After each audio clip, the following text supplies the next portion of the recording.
আজ স্কুল শেষে বাচ্চারা বায়না ধরে বসলো তারা পার্কে গিয়ে খেলবে। তারা কিছুতেই বাসায় আসতে রাজি হচ্ছিল না। তাই ওদের মন খুশি করার জন্য আমরাও রাজি হয়ে গেলাম পার্কে যাবার জন্য। যেহেতু পার্কেই যাচ্ছিলাম তাই ভাবলাম সময়টুকু পিকনিকের মতো করেই কাটুক।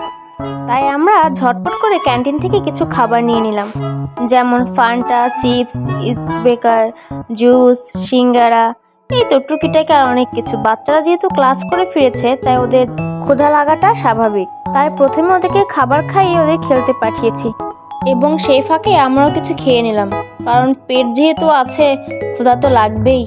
কিন্তু দুঃখের বিষয়, খাবার খাওয়া সত্ত্বেও এদের চোখ শুধু অন্যের বড়ই গাছের দিকেই যায়।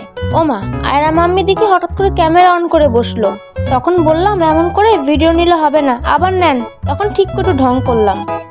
আর এদিকে বাচ্চারা তাদের মনে সুখে দোল খাচ্ছিল। আবার যেটা কি যেন বলাটার নাম জানি না, এটার উপর শুধু বেয়ে বেয়ে উঠতেছিল বানরের মতো, আবার নামতেছিল। আবার একটু পরে দেখি তারা স্লাইডারের দিকে দৌড় দিল।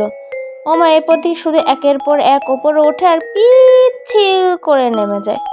ওদের দেখে আমরাও একটু উঠতে চেয়েছিলাম কিন্তু উঠিনি। ভাবলাম আমাদের দেখে যদি আবার অন্যদের মন খারাপ হয়। আজকের জন্য এই পর্যন্তই, টাটা।